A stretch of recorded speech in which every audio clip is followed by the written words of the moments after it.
Suara saya kedengaran? Masuk Pak, kedengeran. Kedengeran Pak. Agak patah-patah tapi.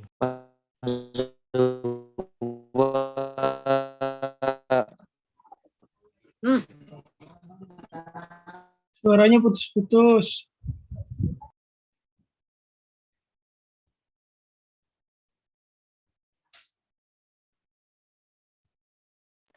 Halo? Oke, cek 1 2 3. Assalamualaikum warahmatullahi wabarakatuh. Waalaikumsalam. Waalaikumsalam. Warahmatullahi wabarakatuh.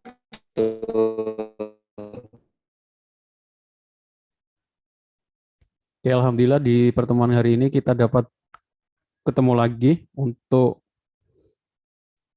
ini maksudnya harusnya nanti hari ini kita akan bahas 2 materi sekaligus ya, pertemuan 4 sama pertemuan 5. Tapi kayaknya nanti akan hari ini cukup pertemuan 4 dulu, nanti pertemuan 5 saya lihat nanti kalau langsung 2 materi kemungkinan agak kebanyakan gitu ya.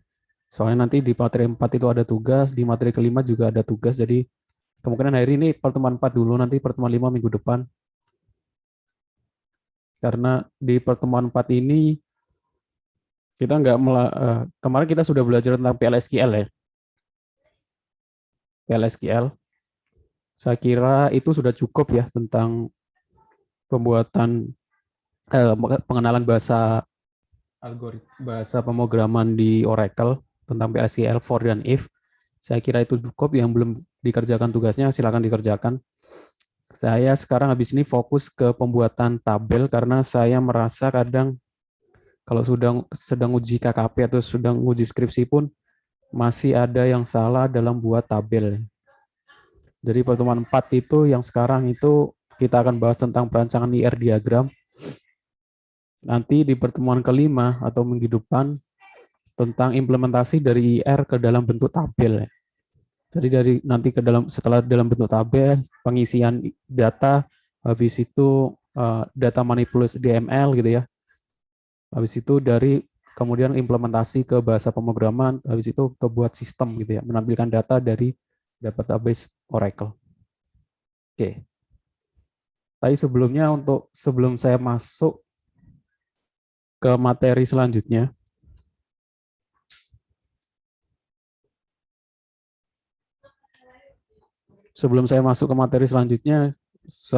mungkin ada yang mau ditanyakan tentang tugas 2 kemarin tentang PLSQL. Pak, saya mau nanya Pak. Ya, silakan. Itu Pak, untuk tugas 1 saya kan udah ngirim, tapi kok pas dicek nggak ada ya Pak di bot itu? Ada tulisan feedback-nya nggak? Nggak ada Pak. Ini Pak, mohon maaf ya. Iya. Kayaknya nilai Abdullah Hanafi itu ketukar Pak sama saya.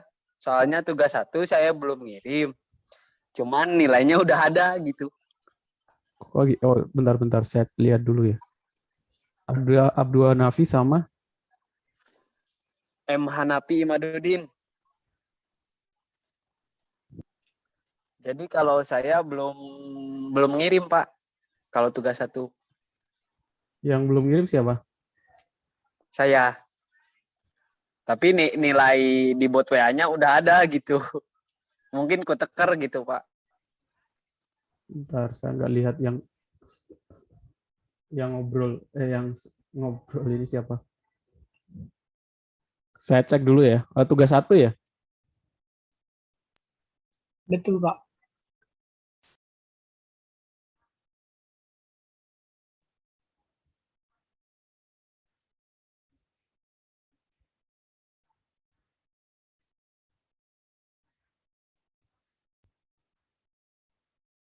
Yang sudah ngumpulin siapa? Abdul Hanafi. Iya Pak, Abdullah Hanafi. Yang belum ngumpulin tapi ada nilainya? Saya Muhammad Pak. Hanafi. M. Hanafi Imaduddin. Namanya sama ya? Iya Pak. Oh iya, kemungkinan. Namanya sama, belakangnya aja Di Pak, beda depan. Oh, biasanya saya Control F Hanafi aja, jadi saya nggak merhatiin belakangnya ya. Abdul Hanafi belum. Tugas 1 yang tugas Hanafi oh iya deh. Hanafi Madudin yang belum ya. Iya Pak, belum Oh Pak. iya, nanti saya perbaiki. Baik Pak. Ini perbaikannya Makasih banyak Pak. saya bahas sekalian. Nah, kesalahannya di ini. Kalau mau direvisi silakan. Eh, silakan dibaca soalnya ya, di create table space, nama table space-nya kuliah BD. Jadi masih ada yang pakai nama praktek. Nah, ini saya salahkan. Hal sepele kayak gini dibiasakan harus sesuai dengan soal. Kalau soalnya kuliah BD ya disesuaikan dengan kuliah BD. Walaupun sepele ya, tapi nanti kalau kalian di pembuatan sistem salah warna, salah bentuk aja, buttonnya kalian buat seperti ini. Terus ownernya atau yang ngasih order pengennya buttonnya saya bentuk lingkaran. Hal sepele kayak gitu aja jadi masalah ya. Jadi dibiasakan hal detail seperti ini disesuaikan dengan soal. Praktek ini ya. Harusnya kuliah BD ya. Silakan kalau mau direvisi, kalau enggak ya enggak apa-apa. Nanti nilainya sesuai dengan yang ada. Seperti itu ya. Iya Pak, makasih Pak. Oke, ada lagi yang mau ditanyakan? Yang nggak bisa, linknya nggak bisa dibuka. Wisnu udah ngumpulin lagi belum? Sudah ya. Terus tugas 2 baru dikit yang ngumpulin. Oke, saya kira nggak ada masalah sih untuk tugasnya. Mungkin yang ada masalah nanti setelah ini kayaknya apa tentang pembuatan tabel ya.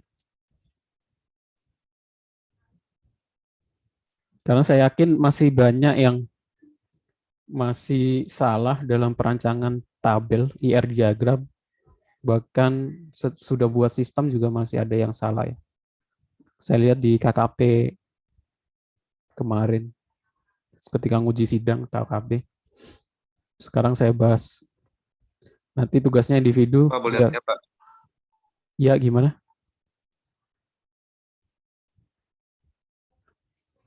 Nanti tugasnya individu. Jadi tugasnya saya bahas sekarang ya. Tugasnya, oke, saya bahas sekarang aja lah. Biar kalian ada pandangan, terus kalian bisa tanyakan sesuatu, menanyakan pertanyaan dari sekarang. Ini tugasnya masuk ke pertemuan 4 ya, walaupun kita di pertemuan 5. Nah, Google saya banyak note-nya. Saya langsung IR diagram. IR diagram saya sarankan pakai yang online ini namanya IRD Plus. Karena ini dulu, bedakan tentang IR diagram dan physical data model ya. Kalau IR diagram itu seperti ini, karena di Google juga banyak yang salah sebenarnya. Ini bukan IR diagram, ini namanya physical data model. Kalau IR diagram itu seperti ini ya. Kalau yang tadi, nah nanti tugasnya saya mintanya buat yang IR diagram. Physical data model mungkin di pertemuan selanjutnya sekalian pembuatan tabel. Jadi dibedakan. Bedanya apa? Harusnya kalian sudah paham sih kalau ngikutin kemarin ikut mata kuliah saya di perancangan database. Kalau IR diagram itu sebelum kita buat physical data model. Secara bahasa kan physical data model, PDM sih singkatannya. Physical itu data model itu ya data database, model. Physical itu fisik, jadi gambaran fisik. Jadi kalau gambaran fisik itu ya seperti ini, seperti database ya, ada transaksi, terus ada primary key, foreign key, tipe datanya jelas gitu ya. Jadi dari sini kita bisa langsung buat tabel. Kalau IR diagram itu belum ada primary key sama foreign key, terus belum ada apa namanya tipe datanya gitu ya. Cukup seperti ini. Kalau ada yang buat IRD seperti ini, nanti disalahkan, saya salahkan. Ini namanya physical data model. Kalau IRD seperti ini. Nah, untuk mudahnya IRD itu pakai ini aja, IRD plus, terus kalian try aja, try it. Share screen saya kelihatan ya? Kelihatan, Pak. Kelihatan, Pak. Kita bisa, yang mudah sih pakai IRD plus. Nah, di sini gambarnya mudah sih. Kalian tinggal pilih entitas, pilih atribut. Sebelum kita bahas, saya bahas tentang detail pembuatannya ya. Nah, atribut apa saja, terus connect, gitu ya. Nah, ini IRD nih. Dan kita ganti namanya di sini. Oke, ini pemahaman awal dulu ya sebelum saya bahas ke detail. Jadi paham ya, IRD sama physical data model. Nanti di physical data model itu udah jelas tabel yang udah terlihat jelas kita ada berapa tabel gitu ya. Kalau di IRD belum terlihat jelas karena di sini ada namanya, saya buka dulu ya. Nanti ada namanya relasinya ya, relasi. Ada namanya relasi. Nah, relasi ini nanti tergantung dari relasinya. Relasinya, kalau relasinya many to many, dia berubah menjadi tabel baru. Tapi kalau relasinya one to many atau many to one, dia nggak berubah menjadi tabel baru, tapi nanti ada muncul foreign key di entitas sebelumnya. Seperti itu. Jadi IRD itu belum menggambarkan jumlah tabel yang ada itu ada jumlah tabel yang nanti dibuat itu ada berapa belum terlihat di IRD, tapi sudah terlihat di physical data model. Kalau di physical data model di sini ada 1, 2, 3, 4. Ada 4 kotak, 1, 2, 3, 4, 5, 6. Ada 6 kotak ya, berarti nanti ada 6 tabel. Tapi kalau di IRD nanti belum ketahuan. Karena nanti ada relasi yang bisa jadi tabel, ada relasi yang nggak jadi tabel. Jadi cuma relasi saja atau hilang nanti. Oke, seperti itu. Cukup jelas ya. Jadi tugasnya nanti masing-masing buat studi kasus. Tugasnya pikirkan dari sekarang. Tugasnya masing-masing buat studi kasus ya, satu studi kasus.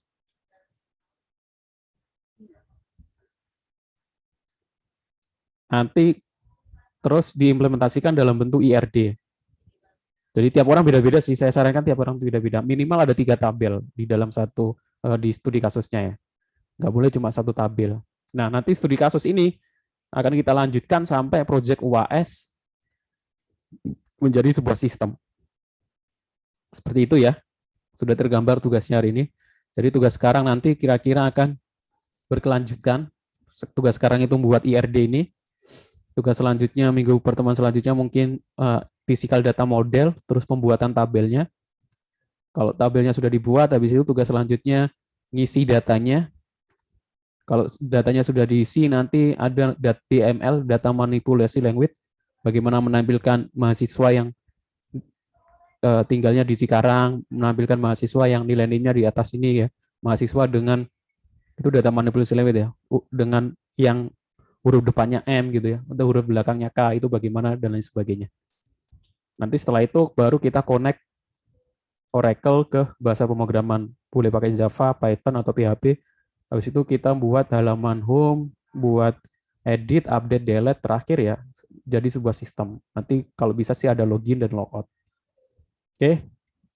Jadi tugas sekarang sebelum ini semua dijalankan dan ini semuanya itu terhubung sampai project UAS nanti, masing-masing silakan cari studi kasus. Kalau bisa sih jangan yang sama ya. Walaupun sama, nama tabelnya harusnya jangan sama. Semama ada yang ngambil studi kasus yang standar, pasti ada yang sama sih, perpus ya. Ya boleh saja perpus. Walaupun nanti kemungkinan akan ada yang sama, besar, kemungkinan besar ya. Perpus. Ya boleh perpus, tapi kan desainnya pasti beda-beda ya. Ada yang pakai tabel MHS gitu kan, nama tabelnya, ada yang pakai tabel siswa, ada yang pakai tabel user gitu kan. Nggak, kalau studi kasusnya sama persis, terus nama tabelnya sama persis, atributnya juga sama persis, ya itu nanti saya minta ganti. Yang karena ada yang ngumpulkan duluan, saya anggap yang duluan itu berarti yang kan di form Google Form kan ada urutannya ya. Kalau ngumpulkan duluan berarti dia yang udah ngambil duluan. Kalau ada yang sama persis, yang kedua harus ganti ya. Seperti itu sih. Ya biar nggak ada yang sama persis, ya sarankan sih buat yang nggak mainstream, yang kemungkinan beda lah, apa contohnya sistem pendataan apa namanya, yang saya lihat sih kalau kita masuk ke biasanya bagian keamanan satpam itu biasanya dia nyatet kendaraan yang masuk dan sama kendaraan yang keluar sama plat nomornya ya. Itu juga buat sistem seperti itu boleh, nanti ada kendaraan masuk, tabel kendaraan keluar, atributnya tanggal, keterangan, terus plat nomor dan lain sebagainya. Atau informasi bed dalam rumah sakit atau COVID gitu ya. Bednya kan biasanya diinformasikan sekarang ya. Jadi nanti ada tabel informasi bednya, ada berapa kamar, terus ada berapa bed, nanti berrelasi yang kosong berapa, yang isi berapa. Banyak sih saya kira, kalian tinggal cari studi kasus masing-masing, nanti kalian buat IRD-nya. Minimal sih saya minta minimal ada 3 tabel. Kalau cuma 2 tabel sih kurang ya.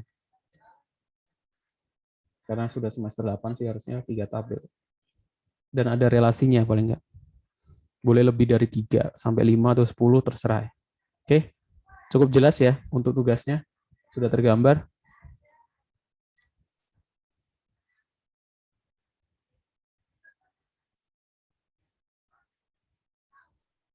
Ya, Pak. Nah, sekarang saya baru bahas ke materi. Nah, pengertian IRD saya kira kalian sudah dapatkan di materi perancangan basis data. IRD merupakan abstrak dalam konseptual representasi data, adalah salah satu metode pemodelan basis data yang digunakan untuk menghasilkan skema konseptual untuk jenis model data semantik sistem. Diagram untuk menggambarkan model entity disebut dengan entity relational diagram, IR diagram atau IRD. Notasi atau simbol. Notasi itu istilah yang kita gunakan ya. Jadi kalau saya sering ngomong notasi, itu artinya simbol gitu ya. Nah, nanti saya bahas lagi biar kalian bisa ngikutin ya. Kalau saya bahas notasi, biasanya saya bahas ada hubungannya tentang 3 simbol yang paling umum. Di sini sudah kelihatan sih. Notasi entitas, kalau dalam bahasa Inggris entity, itu notasinya bentuknya kotak. Kadang ada yang buat tabel aja, buat IRD masih nggak sesuai aturan gitu ya.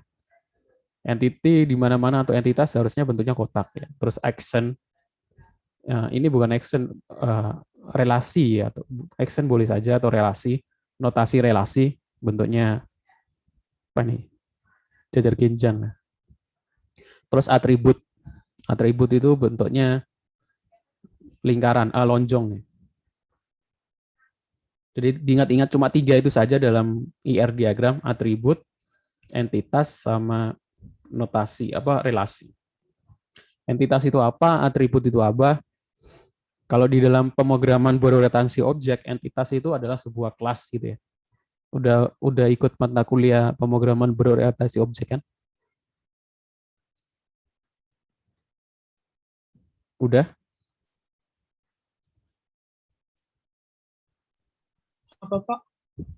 Udah ikut mata kuliah PBO, pemrograman berorientasi objek? Pemrograman berorientasi objek. PBO, Object Oriented Programming. Belum ada. Belum ada, Pak. Belum, Pak, semester Belum, Pak. Saya ingat di semua, Pak. kelas D7 belum. Saya ingat saya Semester- belum ada. Masa belum ada ya? Belum. Inheritance atau polymorphisme belum pernah dengar. Nggak tahu. Belum. Belum, Pak. Belum pernah, Pak. Itu semester berapa? Belum, Pak. 18 D7 itu. Semester 7, Pak. Kok belum ya? Harusnya ada yang kelewat. Kalau di semester 8 ada mata kuliah apa saja?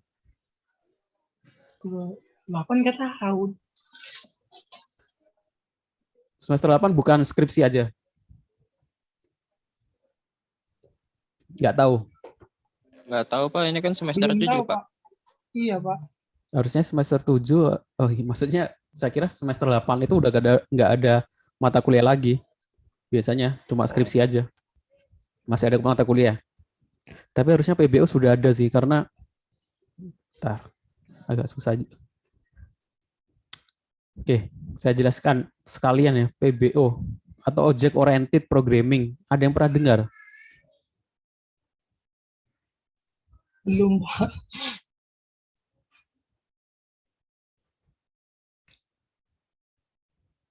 Object Oriented Programming. Tapi pernah dengar istilah kelas gitu kan dalam program atau fungsi?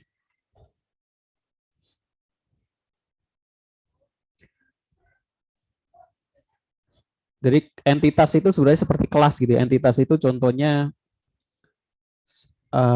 mahasiswa, terus dosen, mata kuliah gitu ya. Entitas. Atribut itu sesuatu yang mengikuti dari entitas tersebut. Mahasiswa punya atribut apa? Atribut itu sesuatu yang menempel di dalam entitas. Mahasiswa yang menempelnya apa? Nama, tanggal lahir, dan lain sebagainya. Kalau kelas ya nama kelas, ID kelas gitu ya. Tempat, dan lain sebagainya. Nanti kalau ruang kelas, gedung nanti ada ruangan, nomor, dan lain sebagainya. Itu atribut ya. Oke, nggak apa-apa, pelan-pelan saja. Ini penjelasannya notasi-notasi simbolik atau simbol-simbol notasi atribut. Tadi sudah saya jelaskan, berfungsi untuk mendeskripsikan karakter atau entity atau relationship. Misalnya entity pegawai memiliki atribut nick, nama, alamat, dan nomor HP. Contoh, ini ada entity, entity-nya mahasiswa gitu ya. Mahasiswa atau orang ini? Orang kayaknya. Soalnya di sini ada nomor atributnya apa? Sesuatu yang mengikuti dari entitas itu. Ada nomor KTP, nama, alamat, tanggal lahir, jenis kelamin, status, nomor HP, foto, dan lain sebagainya ya. Oke, bisa ngerti kan perbedaan antara entity sama atribut?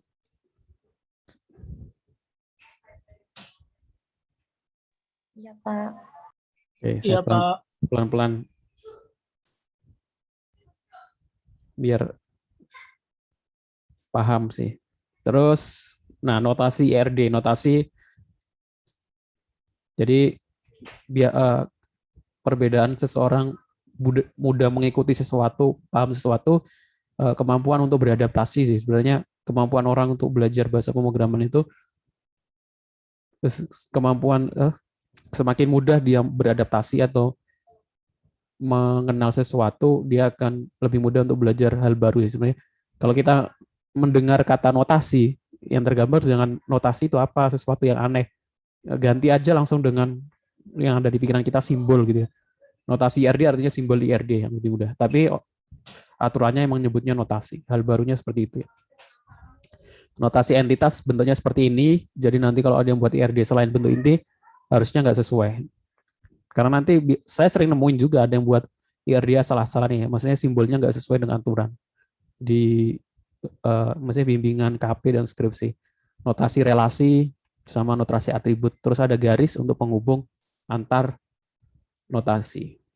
Di sini sudah ada keterangannya, entitas adalah suatu objek, relasi menunjukkan adanya hubungan di antara sejumlah entitas, atribut berfungsi mendeskripsikan karakter entitas, garis sebagai penghubung.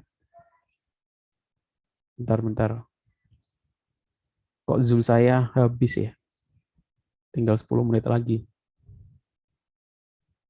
Oke. Ada yang salah. Oke. Bentar. Kayaknya saya harus buat ruangan baru. Nggak tahu kenapa tiba-tiba Zoom-nya jadi 45 menit ya.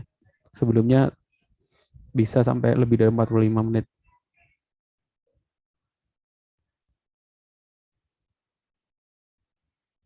Ini jadinya keluar dulu, Pak. Bentar saya buat halaman baru ya. Saya buat meeting baru.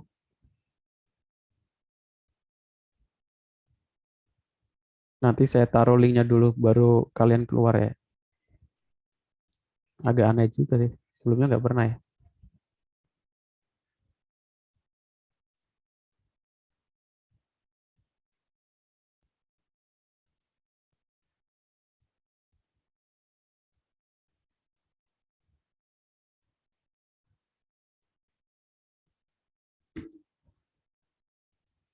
Tapi nggak bisa, saya harus keluar dulu untuk buat halaman baru.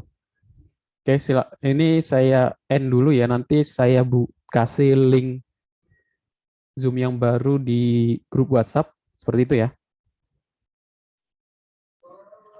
Iya, Pak. Oke. Saya stop share screen dulu. Bentar, saya lupa. Saya sudah record sih.